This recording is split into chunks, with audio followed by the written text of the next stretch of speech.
Soal kemiskinan ya, kemiskinan di Banten itu ternyata persentasenya melebihi dari antara kemiskinan dan pengangguran itu tingkat kita di atas rata-rata nasional. Ketika rata-rata kita di atas nasional itu sebenarnya udah rapot merah banget untuk kita, seperti itu sih.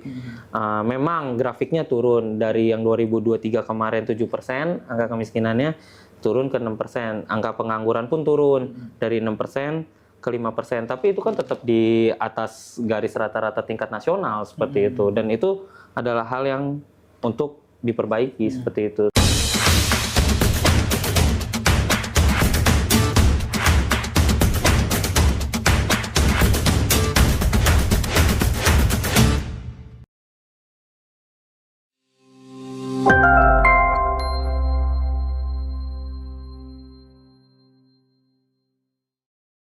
Assalamualaikum warahmatullahi wabarakatuh. Sobat Kabar Banten, bertemu lagi bersama saya Irfan Muntaha dalam program Ngode, Ngobrol bareng anggota Dewan. Nah, kali ini saya akan berbincang langsung dengan anggota DPRD Provinsi Banten dari Partai Solidaritas Indonesia, Bapak Michael Eka. Assalamualaikum warahmatullahi wabarakatuh. Waalaikumsalam, Pak. Bang Eka, gimana kabarnya? Sehat. Sehat, alhamdulillah. Alhamdulillah. Sekali lagi sama-sama selamat Terima kasih. terpilih menjadi anggota DPRD Provinsi Banten. Siap. Dapil Banten 8, iya. Kota Tangerang B, Banten 8, seperti itu. Oke. Kalau bicara PSI, saya jadi teringat panggilan antara bro dan sis ini. Oh iya, benar. Kita panggilnya bro aja ya. Oke, saya panggil Bro Eka ya. Ya boleh, Bro Eka boleh, Bro Michael boleh. Oke, Bro Eka. Siap. PSI terkenal dengan partai yang merangkul kalangan muda ya. Iya, betul sekali. Sebenarnya juga Bro Eka kan begitu. Iya, benar. Nah, ini mungkin Sobat Kabar Banten ingin mengetahui bagaimana sih jejak rekam Bang Bro Eka ini sebelum menjadi anggota DPRD Provinsi Banten. Kalau sebelum jadi anggota DPRD, jujur saya habis lulus kuliah itu sempat kerja. Saya lulusan sarjana hukum ya di Atmajaya. Jadi habis lulus saya kerja, cuma setahun sih. Habis itu saya kembali ke Habitat ya, berbisnis kayak gitu. Tapi memang kalau untuk cita-cita politik atau keinginan politik itu sebenarnya saya udah dari zaman sekolah, Pak. Saya itu sebenarnya pengen kuliahnya itu sospol, sosial politik di UI, tapi mungkin ya orang tua aslinya almarhum papa gak kasih seperti itu cerita awalnya begitu. Jadi saya terus kita berunding, akhirnya orang tua ibu juga ngasih, bilang udah hukum aja, nanti kalau misalnya mau ke politik kan masih ada gitu, seperti itu. Jadi akhirnya saya ambil hukum ya sesuai angka kaki. Tahun 2020 saya masuk ke PSI. Justru habis PSI dari 2019, saya masuk 2020 awal sebelum COVID, baru masuk COVID seperti itu, langsung COVID. Jadi berkegiatan partainya kalau waktu itu sih kita bagian yang Ricebox ya, Ricebox PSI seperti itu. Jadi terus beberapa kegiatan seperti itu. Kita nggak bisa banyak kegiatan juga karena terbatas sama PPKM kan waktu itu. PPKM pas dari PSBB berubah PPKM kayak gitu. Seperti itu sih, Pak. Sejak kuliah tertarik dengan dunia politik. Iya, dan betul. sekarang sudah terwujud menjadi politisi. Iya, betul. Nah, dulu kenapa kok tertarik dengan dunia politik semasa kuliah? Bahkan jauh sebelum kuliah, Pak. Saya dari zaman sekolah aja tuh udah tertarik banget sama politik. Alasannya sih simpel sebenarnya, karena orang tua tuh suka banget nonton berita gitu. Di zaman saya kecil itu kan TV berita bermunculan tuh, ada kayak sebut merek ya, Metro TV, TV One, seperti itu tuh dari situ zaman-zaman bermunculan TV berita. Sadarnya tuh ketika ini tuh kebijakan bagaimana sih, kok ya ternyata kita sadar gitu, nggak segala hal tuh nggak bisa lepas dari dunia politik seperti itu. Mau kebijakan apapun, maaf yang paling misalnya kalau yang ke kami yang minoritas itu kan misalnya paling hal simpel kayak kebijakan untuk bikin gereja, wihara atau apapun itu, bahkan even nggak hanya itu, ekonomi, pendidikan, semuanya itu kan berhubungan langsung sama politik seperti itu, kayak program sekolah gratis atau apapun itu adanya di politik gitu. Kalau kitanya antipati sama politik, wah ini kebijakan nggak bisa kita berada di sisi luar terus gitu. Seperti itu sih, asal muasalnya tuh di situ. Terus juga ya tertariknya karena jarang ya dari yang kami itu yang masuk ke politik gitu. Mungkin kalau di bisnis banyak gitu, tapi kalau di politik kan jarang juga gitu. Ya saatnya kita berbaur sih, semua jadi satu ya di Bhinneka. Sekarang di Bhinneka Tunggal Ika udah nggak ada batas-batasan lagi sih. seperti itu. Jadi melihatnya soal kebijakan ya, memang kebijakan lahirnya dari produksi politik ya. Betul. Khususnya dari teman-teman anggota dewan di kabupaten kota dan provinsi begitu. Iya, betul. Karena yang kita pelajari pun di kampus itu hukum itu produk politik gitu. Antara legislatif dan eksekutif membuat suatu produk politik ya jadilah hukum. Seperti itu sih, Pak. Semasa kuliah kemudian bertemulah dengan PSI. Siapa sebenarnya yang mengantarkan Bro Eka ini masuk ke PSI ini? Jadi gini, awal mula pertama kali itu terkait sama seneng sama PSI itu karena kan partai kan banyak kan, partai banyak, tapi tuh yang jadi corong anak muda itu kayaknya PSI gitu. Terus juga ya karena banyak anak mudanya gitu kan, kita jadi lebih welcome gitu. Kalau di partai yang besar-besar itu kan ya harus punya siapa, anak siapa, seperti itu kan. Kalau yang di partai besar, apalagi yang saya nggak punya darah politik sama sekali, saya buka jalan untuk diri saya sendiri, seperti itu. Pada waktu itu saya sama teman saya, ya kita lah kayak biasa cowok gitu kan, kita nongkrong gitu. Sampai subuh-subuh ya ngobrolinnya politik gitu. Ya kalau nggak ngalor ngidul gitu kan. Nah, pada saat itu yang paling idealis adalah PSI. Jadi saya dan teman saya juga dapat undangan dari Facebook gitu. Dari Facebook suruh datang, kita datang ke DPD, kita kenalan, langsung buat KTA hari itu juga, seperti itu. Dan langsung menemukan kenyamanan di PSI ya? Iya. Idealismenya itu sih, seperti itu sih Pak, kayak gitu. Nah, sesudah masuk politik itu ada nggak keraguan di Bro Michael, misalkan, kok saya harus masuk PSI begitu? Tapi kan kemudian pada akhirnya hasilnya ternyata memang terjawab kan? Iya. Jadi anggota DPRD Provinsi Banten. Sempat ada keraguan nggak masuk PSI sebelumnya? Kalau ragu tuh nggak pernah ada. Saya nggak pernah ragu untuk masuk PSI sih, nggak pernah ada. Udah mantep gitu, kayak kita pakai baju sekali lihat, terus bajunya pas. Ya luar biasa seperti itu. Nggak dikhawatirkannya, wah masuk PSI lebih baik mendirikan partai nih. Gitu, Waduh, mendirikan partai, ya itu sekali lagi saya juga bukan anak siapa-siapa kayak gitu. Belum ada darah politik, kita kan di sini belajar gitu, seperti itu sih. Saat ini saya nyaman dengan PSI seperti itu. Jadi sekali coba masuk, ini menurut saya ini rumah saya, ini tempat saya, seperti itu. Sesuai dengan harapan masuk ke dunia politik dan betul. rumahnya begitu ya? Iya, sampai saat ini menurut saya partai yang paling masih idealis, rumah saya PSI masih idealis, saya akan tetap di situ, seperti itu. Gitu. Siapa yang di PSI, siapa yang pertama kali mengusulkan Bro Michael untuk maju sebagai calon wakil rakyat pada waktu itu? Memang udah keinginan sendiri juga sih kalau itu. Jadi awalnya saya mau daftar di kota, tapi karena ada sekretaris saya, saya juga ketua DPC Cipondo PSI, seperti itu. Jadi ketua di tingkat kecamatan. Karena sekretaris saya ada di tingkat kota, saya pikir kan ngapain kita makan suara masing-masing begitu. Ya udah kita kolaborasi aja. Saya sistem politiknya senangnya kolaborasi, kerjasama sih. Jadi saya naik ke provinsi karena waktu itu juga nggak ada yang di tingkat provinsinya, seperti itu yang dari teman saya. Jadi ya udah kita jalan bareng kayak gitu, dan alhamdulillah puji Tuhan. Sekretaris saya juga jadi kepilih di kota, seperti itu. DPRD Kota Tangerang. DPRD Kota Tangerang. Kita Kota Tangerang, bukan Kota Tangerang Selatan. Iya, seperti itu. Jadi Jadi bisa sinergi gitu, kolaborasinya bisa sama seperti itu. Itu enaknya sih kayak gitu. Iya. Ada perasaan ini nggak pas Pak Michael, ayo kita nyalon, mungkin kan ada ajakan begitu ya? Iya. Atau kita rancang bersama bagaimana pemenangan di Pileg ya? Iya, di Pileg kemarin. Jadi begini Pak, saya ini mungkin anomali juga kali ya. Saya sama pasangan saya itu nggak buat tim yang besar-besar banget, nggak. Kita itu sistemnya sporadis gitu. Bahkan saya sama teman saya itu masang spanduk sendiri Pak, sampai jam 3 pagi. Ini luar biasanya, saya sempat masuk rumah sakit juga demi masang spanduk sendiri begitu.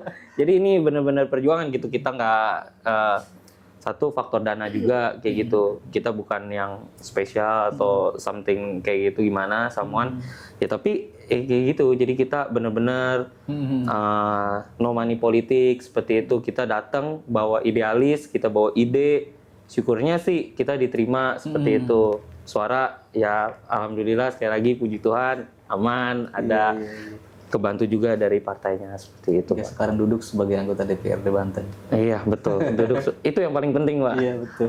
Tapi agak kalau harus melihat dari teori soal politik kan kita lebih mengenal politik itu ya mahal begitu ya. Iya betul. Nah, apalagi sekarang disebut-sebut pemilih itu banyak pemilih pragmatis. Oh iya, kapitalis banget ya, pemilih kapitalis banget. Michael ini terjawab sudah ternyata dari kesederhanaan bahkan. disebut-sebut tadi tidak punya tim khusus mungkin ya. Nggak ada. Tapi ternyata lolos menjadi. Oh iya, itu luar biasa. Sebenarnya apa sih yang menjadi tips besarnya bagi? Tips besarnya gini, satu memilih konstituennya juga. Kita mau kalau money politik itu nggak ada habisnya, Pak. Benar. Itu udah valid gitu. Hari ini si calon A ngasih segini, calon B ngasih segini, ini banyak yang kayak gitu. Tapi ya kalau balik lagi kalau ke saya, ya ini sebagai pembuktian. Memang dari awalnya saya mau membuktikan kalau politik Indonesia masih ada harapan seperti itu. Ternyata memang ada gitu harapan.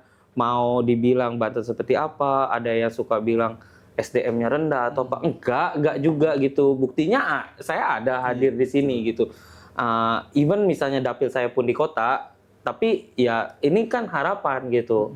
Ini harapan bagi kita semua. Kalau memang nggak mau money politik tuh bisa gitu. Masyarakat menjadi pragmatis kan ya karena kitanya juga gitu. Politikusnya nggak ada ide nih.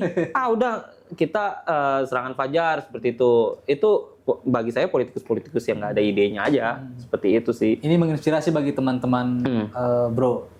Sobat Kabar Banten, jadi ternyata memang tidak semuanya cara politik harus dengan modal yang besar begitu ya. Oh iya, betul sekali. Tapi kalau popularitas waktu itu Pak Michael gimana?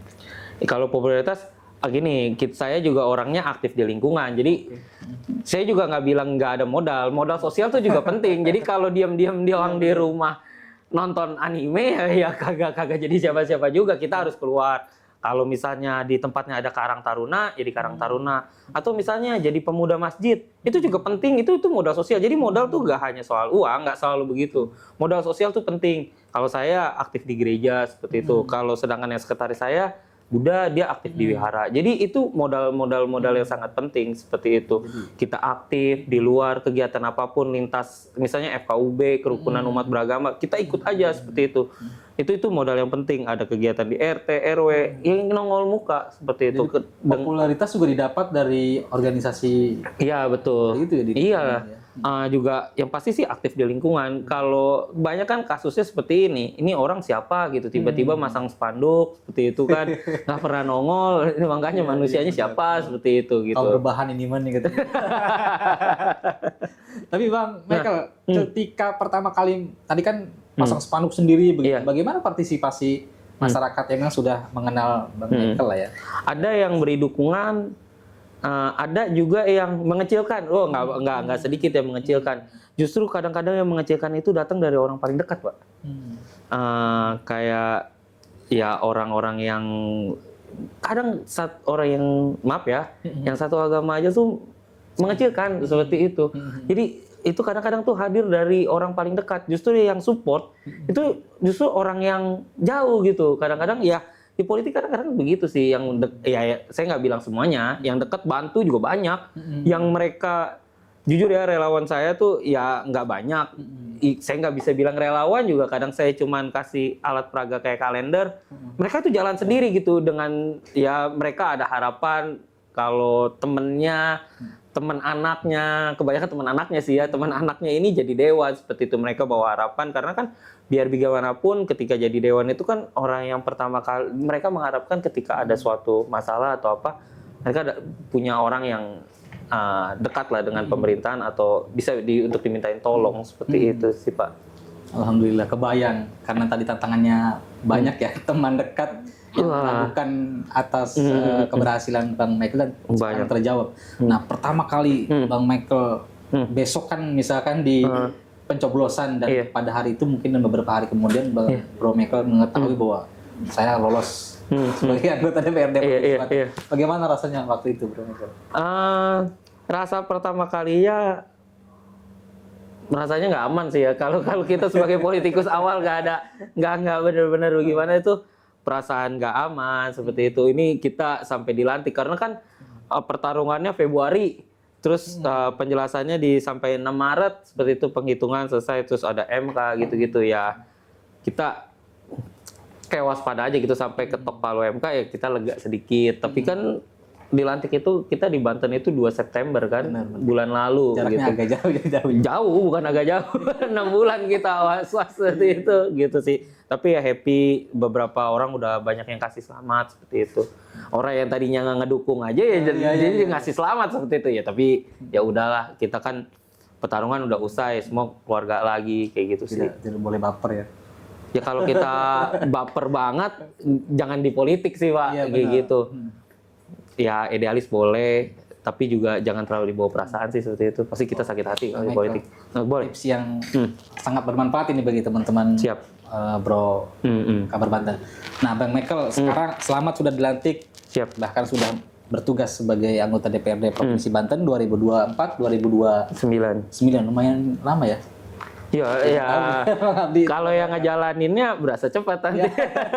Kalau nungguin yang lawannya mungkin nungguin lama, bener ini. Berarti bertugas sudah mau sebulan ya? Iya, bertugas mau ya? sebulan, betul. Apa betul. yang dilakukan Bang Michael selama sebulan ini? Kalau selama sebulan ini sih yang pasti gini, kita memang di Provinsi Banten ini agak lambat ya. Kita AKD-nya baru terbentuk seperti itu. Jadi mau berkegiatan pun kita belum banyak seperti itu sih. Tapi kalau saya secara pribadi sih, saya kadang-kadang memberikan pendidikan politik ke teman-teman. Karena ketika jujur masuknya saya ya, mereka tuh melihat, wah satu anak muda tuh bisa. Dua itu benar-benar fair.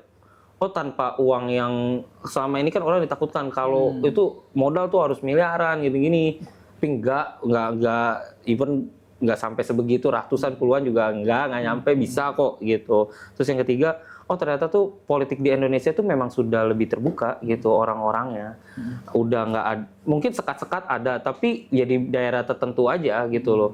Ya sekali lagi bukti saya sampai di sini, teman pun saya yang di kota, saya yang di provinsi, ya itu menjadi warna baru untuk politik di Indonesia. Mudah-mudahan nanti ke depannya ya lebih Bhinneka Tunggal Ika lagi aja. Amin. Seperti itu. Sudah sebulan menjadi anggota DPRD Provinsi Banten, mungkin sudah banyak aspirasi. Wah ya ini sih ya, masukan-masukan udah banyak sih pasti. Terus tapi kan kita juga sembari nunggu AKD yang saya bilang yang alat kelengkapan dewan itu, sembari nunggu reses itu akan lebih lengkap lagi seperti itu. Kalau masukan-masukan sih kebanyakan masyarakat ya, rata-rata tuh di infrastruktur seperti itu. Beberapa jalan juga masih ada yang rusak kayak gitu. Seperti itu sih, itu hal wajar sih ya kalau dari masyarakat mintanya seperti itu.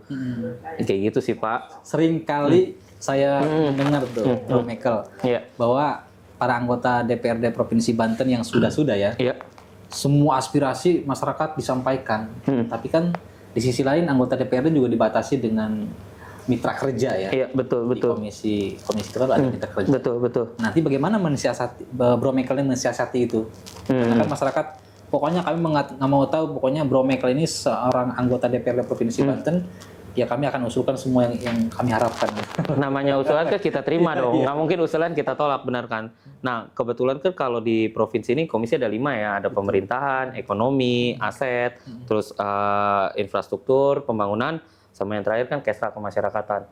Kalau kebetulan kan kami ini fraksi gabungan P3 dan PSI gitu. Kita sih udah janji solid untuk misalnya kayak gini, saya umpama nanti ada di Komisi 1 pemerintahan gitu. Nah, saya akan koordinasi dan kerjasama dengan orang yang ada di Komisi Infrastruktur, Komisi 4 seperti itu. Dan itu udah jadi komitmen kita bersama di fraksi P3 PSI untuk selalu kerjasama seperti itu sih Pak. Jadi ruangnya banyak ya? Iya, gitu. Kompromikan Betul. aspirasi masyarakat. Kerjasama tuh adalah kunci sebenarnya kalau di kedewanan, karena kita kerja nggak sendirian seperti itu. Dewan tuh ada 100 loh, kayak gitu. Jadi kalau cuma saya kan 1/99, itu bagaimana seperti itu. Jadi ya tetap kita harus kerjasama, itu kuncinya gitu. Beda sama eksekutif. Kalau eksekutif dia satu megang hampir semua dinas di bawah dia gitu. Tapi kalau kita kan sistemnya sebagai mitra seperti itu. Di fraksi P3 PSI, Bang Michael sebagai masuk dalam struktur Anggota.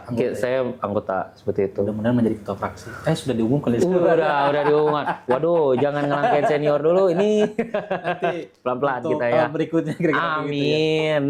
Bang Michael, kita sekarang sudah dihadapkan dengan HUT ke-24 ya, Provinsi Banten, tepat pada Jumat 4 Oktober 2024. Yep. Dan Bang Michael sudah mengenakan pakaian apa nih, paripurna ya?